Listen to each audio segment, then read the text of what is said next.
రేవంత్ సర్కార్పై మాజీ మంత్రి హరీష్ రావు తీవ్ర స్థాయిలో విరుచుకుపడ్డారు. ప్రజల గోసా పట్టదని విమర్శించారు. బడా కాంట్రాక్టర్లకు మాత్రం వేల కోట్ల బిల్లులు చెల్లిస్తారని మండిపడ్డారు. విద్యార్థుల ఫీజు రియంబర్స్మెంట్ చెల్లించారని విరుచుకుపడ్డారు. విద్యార్థులపై కాంగ్రెస్ ప్రభుత్వం నిర్లక్ష్య వైఖరి చూపుతుందని ఆగ్రహం వ్యక్తం చేశారు. సర్కార్ నిర్లక్ష్యం విద్యార్థుల జీవితాలను ప్రశ్నార్థకం చేస్తుందని, డిగ్రీ కాలేజీలకు 800 కోట్ల రూపాయల ఫీజు రియంబర్స్మెంట్ బకాయి చెల్లించకపోవడంతో 6 లక్షల మంది విద్యార్థుల భవిష్యత్తు ఆగమ్య గోచరంగా మారిందన్నారు. డిగ్రీ పరీక్షలు నిర్వహించాలని విద్యార్థులు ప్రభుత్వాన్ని వేడుకునే పరిస్థితి రావడం ప్రభుత్వ పాలన వైఫల్యానికి నిదర్శనమన్నారు.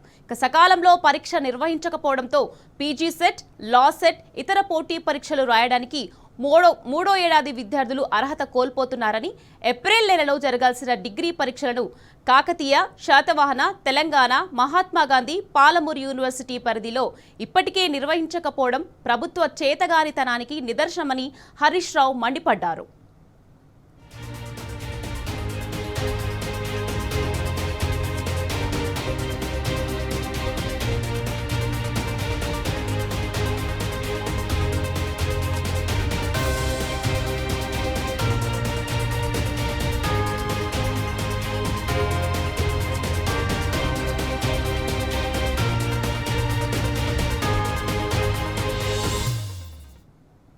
ప్రైవేట్ కాలేజీ యాజమాన్యాలు డిగ్రీ పరీక్షలు నిర్వహించడం లేదు. రేవంత్ ప్రభుత్వం మొద్దు నిద్ర పోతుందని హరీష్ రావు ఫైర్ అయ్యారు. ప్రభుత్వం ఫీజు రియంబర్స్మెంట్ ఇవ్వకపోవడంతో యాజమాన్యాలు అప్పుల ఊబిలో కూరుకుపోయాయని గుర్తు చేశారు. కాలేజీ యాజమాన్యాలు అప్పు తెచ్చి బోధనేతర సిబ్బందికి జీతాలు చెల్లిస్తున్నారని వివరించారు. అదే అప్పులు పెరిగిపోవడంతో ఈ ఏడాది డిగ్రీ అడ్మిషన్లు నిలిపివేయగా కొన్ని చోట్ల కాలేజీలకు తాళం వేసి ఇప్పటికే సెలవులు ప్రకటించారు. ఇంత జరుగుతుంటే తమకేమీ పట్టనట్లు సీఎం, మంత్రులు వ్యవహరించడం సిగ్గుచేటని హరీష్ రావు మండిపడ్డారు.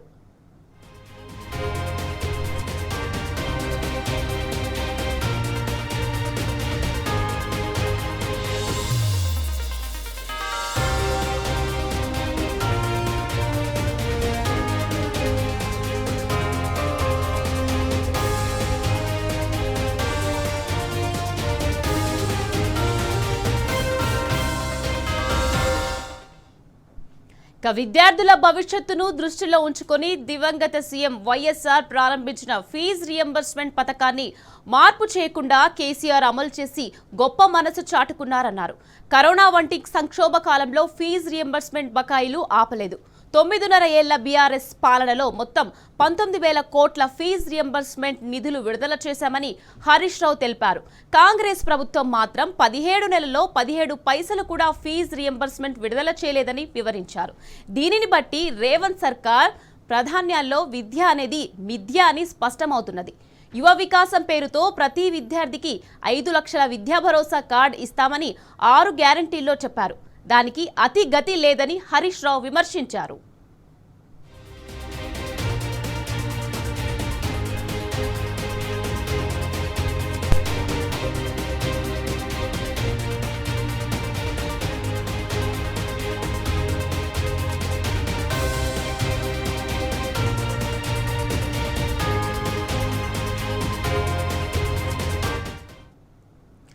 ఫీజు రియంబర్స్మెంట్ పథకాన్ని మెరుగైన రీతిలో కొనసాగిస్తామని మేనిఫెస్టోలో చెప్పి పథకాన్ని మరుగున పడేలా చేశారని హరీష్ రావు మండిపడ్డారు. పెండింగ్ బకాయిలు వెంటనే చెల్లిస్తామని అసెంబ్లీలో విద్యాశాఖ మంత్రిగా ఉన్న సీఎం రేవంత్ రెడ్డి ప్రకటించారు. 2 నెలల్లో మొత్తం బకాయిలు క్లియర్ చేస్తామని కాలేజీ యాజమాన్యాలకు ఆర్థిక మంత్రి బట్టి విక్రమార్క మాట ఇచ్చి తప్పారు. మాట మీద నిలబడేది లేదు, ఇచ్చిన హామీలు నెరవేర్చేది లేదు. సీఎం నుంచి మంత్రుల వరకు అందరిది అదే దారి. విద్యార్థులకు మంచి భవిష్యత్తు ఇవ్వడం రేవంత్ అన్న బాధ్యత అని స్పీచ్ దంచే సీఎం ఈ నిర్లక్ష్యానికి ఎవరు బాధ్యులు అని హరీష్ రావు ప్రశ్నించారు. విద్యార్థుల పరీక్ష ఫీజులు కూడా చెల్లించని దారుణమైన స్థితిలో మీ ప్రభుత్వం ఉందా అని నిలదీశారు. 17 నెలల పాలనలో సంక్షేమ హాస్టళ్లకు తాళాలు పడ్డాయి, డిగ్రీ కాలేజీలకు తాళాలు పడ్డాయి, మెడికల్ కాలేజీలకు తాళం వేశారు. గురుకులాది దీనగాథ. ఏడాదిన్నర పాలనలో విద్యా వ్యవస్థలో తెచ్చిన కాంగ్రెస్ మార్పు ఇది. ఇప్పటికైనా కళ్ళు తెరిచి పెండింగ్ ఉన్న ఫీజు రియంబర్స్మెంట్ బకాయిలను వెంటనే విడుదల చేయాలని హరీష్ రావు డిమాండ్ చేశారు. వెంటనే డిగ్రీ పరీక్షలు నిర్వహించాలని, విద్యార్థుల జీవితాలు అంధకారం కాకుండా చూడాలని రాష్ట్ర ప్రభుత్వాన్ని హరీష్ రావు డిమాండ్ చేశారు.